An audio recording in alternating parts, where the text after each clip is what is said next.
Hi everyone, it's Natalie here. Just here to unbox a, well, you'll have seen from the title, the Tulku Oracle. So it came in this box and it's sealed with this kind of blendable tape, which I have not cut because, well, I may be able to avoid having to cut it. Okay, I was able to avoid cutting it. So as you can see, it's possible to do that without, having to cut the tape, which is nice. Wow. Wow, look at that. Oh my goodness. So yeah, I mean, in short, being a Tibetan practitioner, when I saw this oracle go up on Kickstarter, even though it was this year, I really, I could not, oh, that's so nice. I couldn't not do it, right? Yeah, I just could not do it. So it's funny because, being an adept here, there are a bunch of decks that I have that I'm eliminating. Some of them I'm doing very quietly and just kind of moving on, and others I may come on here and say like, hey, I'm going to be putting this up on my Etsy store if you're interested. But yeah, this was one I couldn't pass up. So nice little coupon here for Carla's store. Put that to one side. This beautiful little thank you note with that's actually stunning. I really like that. Yeah. And then what do we have? Bring the gift of healing into your life. Magic, alchemy, healing, something in here. Okay, it's just her. Wow. Tulkugold.com. Beautiful. Beautiful. Yeah, the art of transformation. What a cool business card. Okay, so this looks like something to do with her, oops, stuck to the tape there, her overall work. Yep. Yeah, so yeah, it is. Okay, so these are her amulets. Wow. Yeah, I mean, Tibetans love amulets. We have a thing with amulets. Yeah,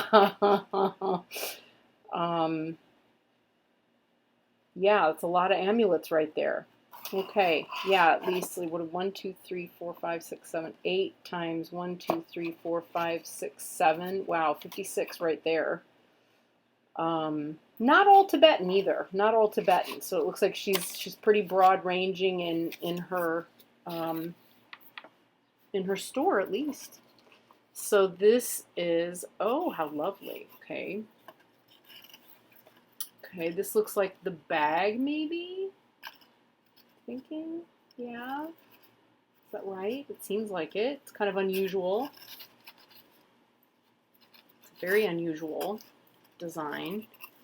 I kind of can see how that's supposed to work. We'll test it out later. Put that to one side. Kind of cool. I do like having bags for my stuff, I think, at this point, or a box that's relatively small and easily stored. This I will reuse because, I'm doing that right now. Okay, and that's just really beautifully done and put together.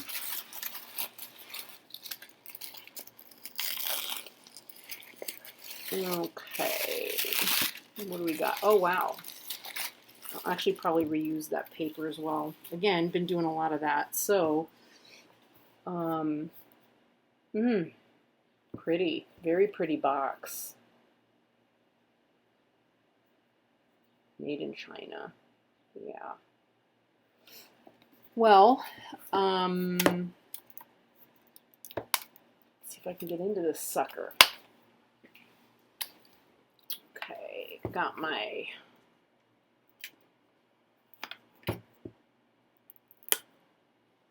There we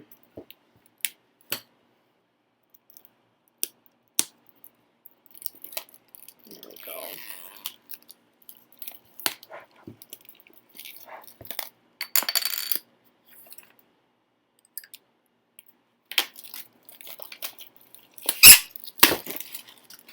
Ooh, the design on here. I don't know if you can see it, but it's that wonderful, like, Tibetan cloud design that you see on a lot of, well, you know, banners and things fluttering the wind that have that kind of design. And you see it on, in tankas a lot to represent clouds, and you see it on brocades. It's beautiful. Okay. Wow, really beautiful. Wow, I'm still just kind of getting over the design. That's really beautiful. Okay, so yeah, portals into the wisdom of the symbols, totems, and archetypes of the Tulku amulet collection. And then Rachel. Oh, a Tulku is spiritual energy manifested in the world to help others. Carla Refoxo's Tulku Oracle came into form through years of dedication to both spirituality and art, including frescoes and sculpture in places as diverse as Kathmandu and Times Square, elegant amulets and jewelry, and now these subtle and powerful cards. While many draw on Buddhist traditions, others manifest from cultures and divine energies around the world and across time. They are subtle and mysterious, drawing us inward to discover ourselves. That's beautiful. I'm the keeper of the flame. I will show you the way. Okay. Well, beautiful. Okay. And she says, there are little oracles everywhere. Yeah. So this reminds me a lot. Oh, that's a landscape in there. I don't know if that's visible or not. You can see the shine from light. I've got the light coming through the windows behind me there. Reminds me a lot of the energy of all of this, actually. It reminds me a lot of, wow, brain fart. Melissa Lucia, who also finds little oracles everywhere, as do I. Okay, Carlo Refoxo. Okay, that's interesting. Her name was spelled differently somewhere else. Yeah, on her business card. Interesting. Okay, and it says the same things there. I know everybody wants me to get directly to the cards, but oh, look at that. I do feel a need to look just at the book. So we've got some spreads. Let's look at the inside here for a sec. Okay, wow, very pretty. Portals into the wisdom of symbols, totems, and archetypes of the Tulku amulet collection. Got a nice table of contents. Not always the case. Sometimes they do not happen in a guidebook, which I think is weird. What to do when a card doesn't resonate with you. Different symbols being used. That's nice. Totems, as in animal totems, I guess. Archetypes. And about the author. Okay. Acknowledgements. Rachel. I think it's a big thing now to go straight to Rachel or Mary. An introduction. Tells about her process inevitably. Yeah. Okay, and then we have different, that's where we start with this. So the spreads are part of that introduction, it looks like. Yeah. Elemental spread. Archetype, totem, or symbol spread. Okay, these are all the symbols. Okay, so she's got them organized into cards which are based on symbols, totems, and archetypes. Okay, that makes a lot of sense. All right, beautiful. Wow, I like a nice chunky guidebook for an oracle deck. Oh my God, that is exquisite. Just, oh, wow. Okay, so this is marvelous. That's Yeah, it's that lovely foam, and it comes right out, but it also doesn't slip around. Yeah, that's very high quality. The quality of this at the outset reminds me a lot of, I mean, aside from the fact that this is not a hardback book, of when I first opened the, and there's a lot of details missing, obviously, but Dust to Onyx is immediately what comes to mind. It's going to be hard for anyone to reach that level. They have to be willing to have that kind of desire to do it, right? And that kind of belief to stand behind that level as well. So I know she's had a lot of criticism. But, you know, you got to stand behind what you create. This is just, I'm in awe. God, that immediately resonates. Actually, everything does. But yeah, and the kind of coppery bronze color on, and this is that like sparkly kind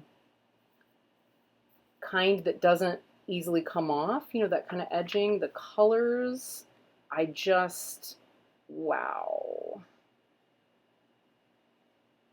Oh, and the texture is the rose petal-y kind of thing, but it's not as, I don't know, yeah, they won't overhand very comfortably, but I mean, whatever. It's never stopped me from having a, you know, I like the rose petal finish. It was all the rage, and then suddenly it was like not the rage anymore. And you know, I'm just not that fickle about my cardstock. You know what I'm saying? This is exquisite. It's too beautiful for me to be worried about that. Okay. So Muladhara Chakra. Wow. Swadhisthana Chakra. So we're going up the chakra system for those who are not as chakra familiar. So that was the first and second. Here's third, Manipura Chakra.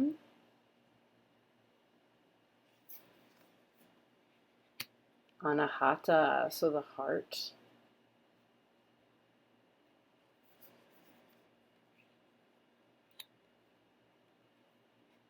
Throat. And that is a Yabyum. This is gorgeous. These cards are just gorgeous. Ajna. So that's the brow, or the third eye. Oh my God, this, oh! And the crown. That is just exquisite.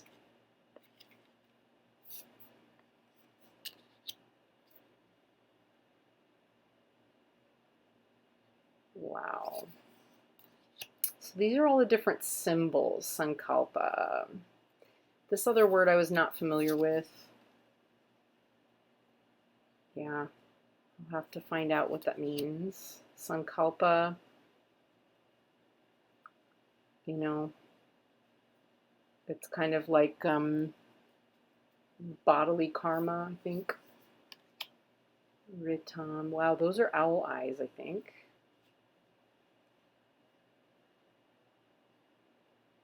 And these are, oh, I see. So these are her little, these are the amulets, yeah. Moksha, freedom. God, I love that. I love anything to do with hawks. Hawks are they're my guys. Hawks and owls. Don't know why. Just been that way for some time now. Shiva Shakti. So that's a Yabyum.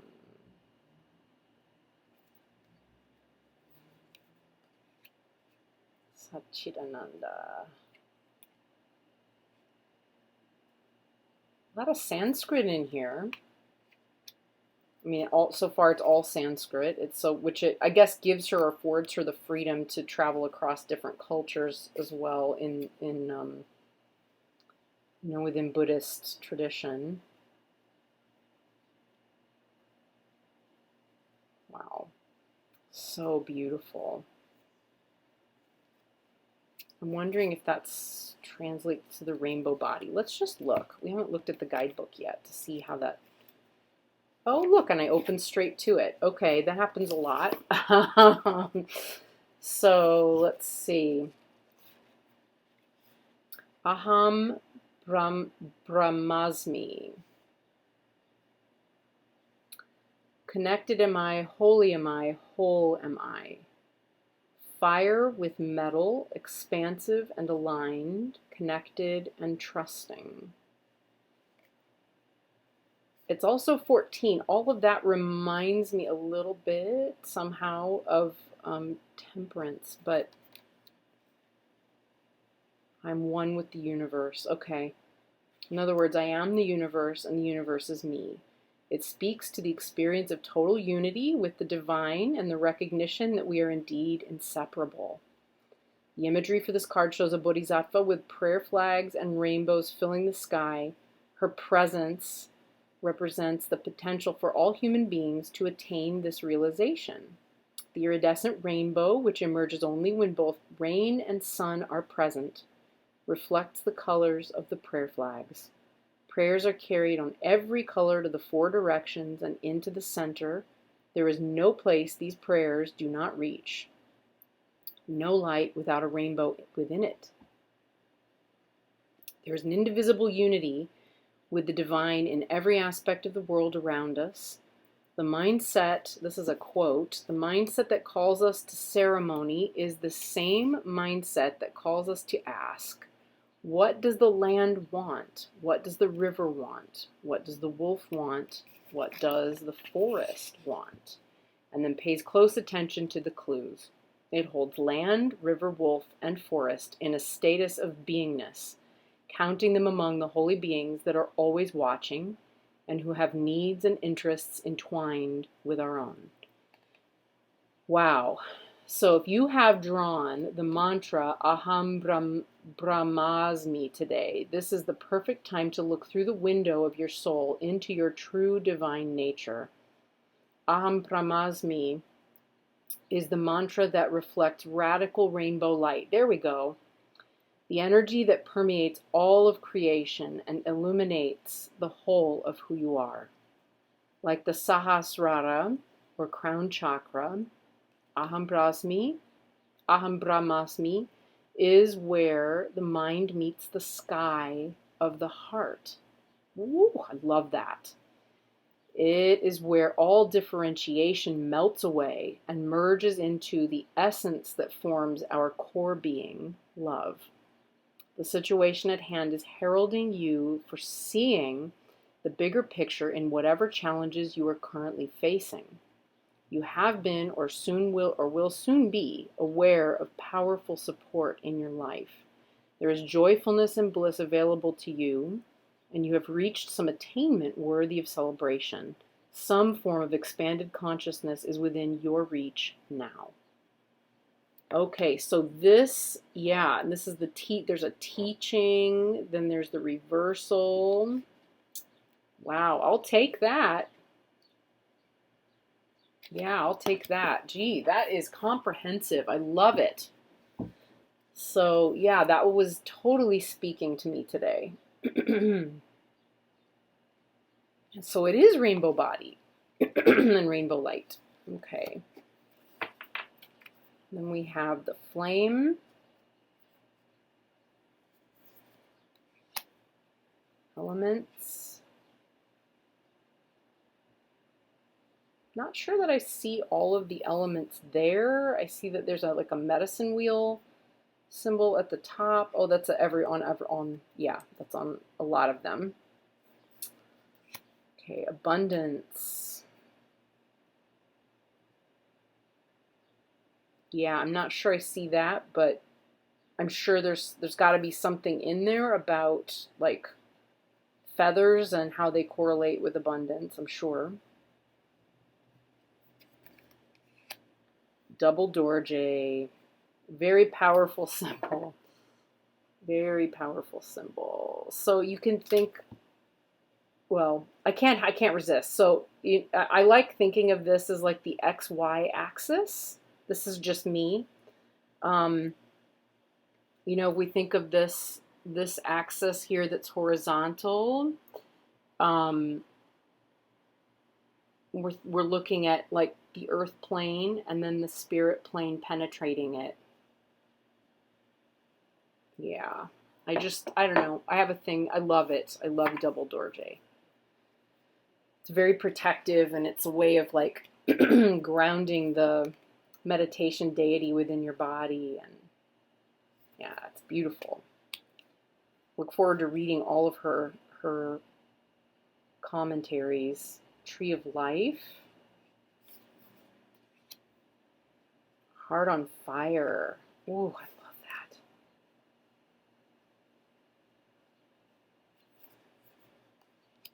Mirror.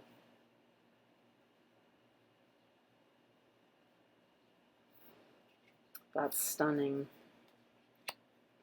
Sacred Heart.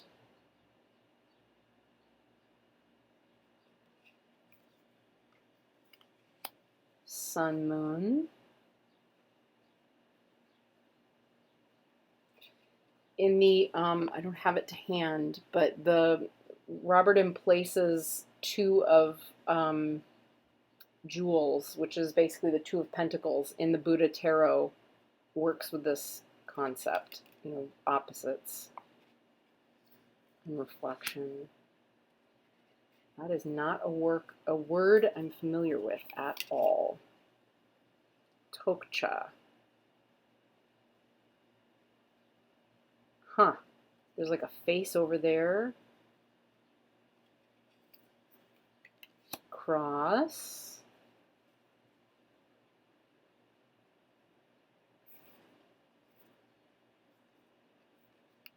Chakra mandala.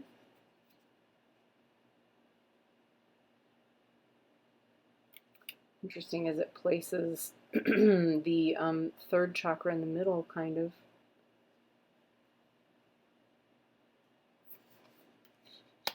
Inner marriage, beautiful. Beautiful. That one's very different from a lot of the other cards. It's interesting. Lotus. That looks like a Tara right there. The Taras always have a lotus in the left hand. And they're always doing this mudra for the 3 jewels with the lotus in that hand.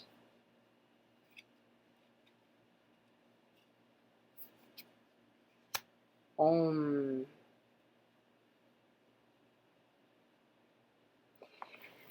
If you've never come across, this is just a little connection I'm making, but if you've never come across the work of Bal Kadman on YouTube or Amazon Kindle, anything like that, I really recommend reading what he has to say and or listening to what he has to say about the repetition of Om. I might see if I can figure out how to link that. I'll have to remember to do that. Okay, the honeybee. The hummingbird. Oh, these are good totems. These are really good ones. The owl. Wow, we're 3 for 3 here.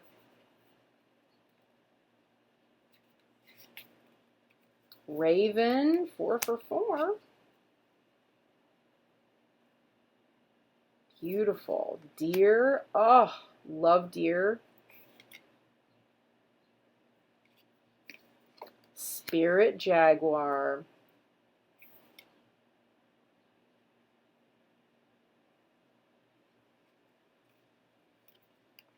Wolf eagle goddess. Okay, that is a cultural reference I don't really have. But I'm sure I will, because it seems to permeate what she does. Buffalo, that's North American. Dragon phoenix. So she's pulling a lot of these totems, it looks like, from different world cultures. Ganesh, Lakshmi. Worked with Lakshmi quite a bit. Artemis.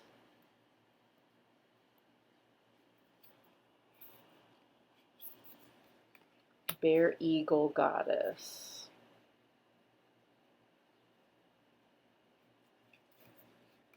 Kuan Yin.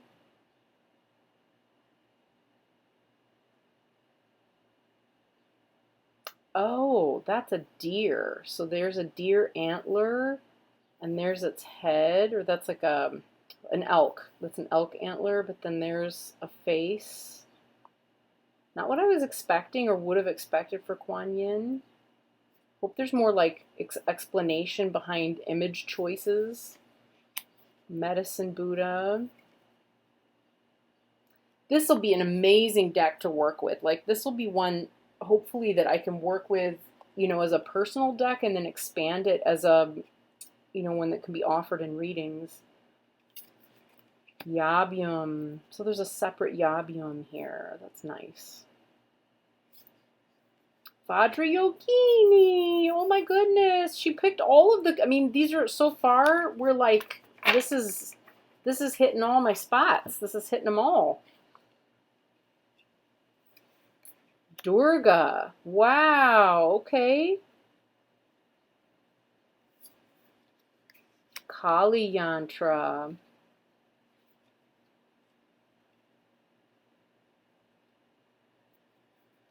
Lilith.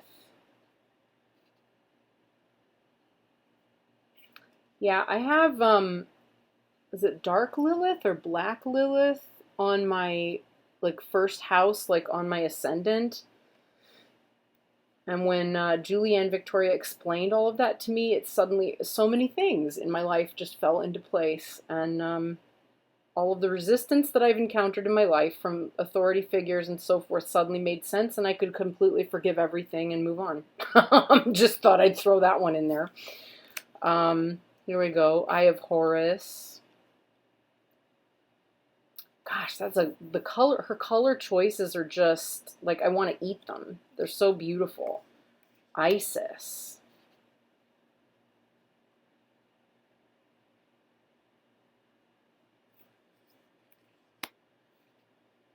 The Virgin of Guadalupe.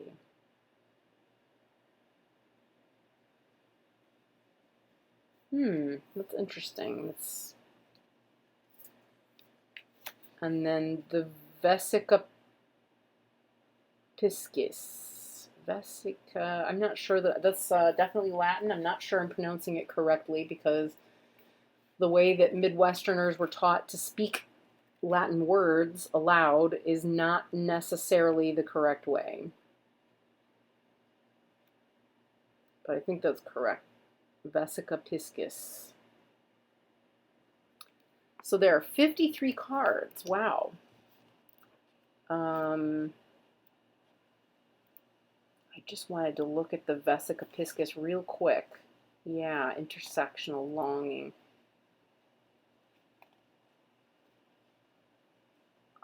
Okay, the womb of the divine feminine, the beginning of creation as shown by intersection of two circles that symbolize the world of spirit joining the world of matter. Okay, that makes sense. Okay. Wow. Carla looks awesome. She looks like somebody I could probably hang with and really enjoy the company of. Wow. Oh my gosh. All right, folks, there we go. This looks absolutely stunning. So I'm very, very excited to share it and even more excited to work with it.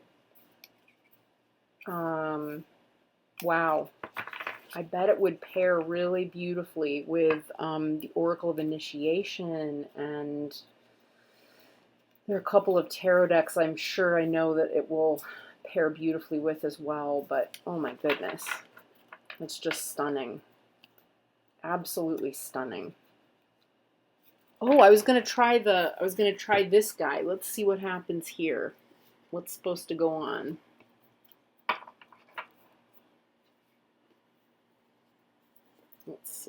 Tulku Oracle. I'm sure it goes in sideways.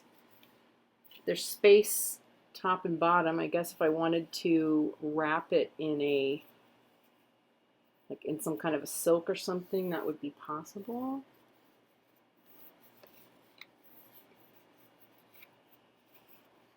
Did I do it right?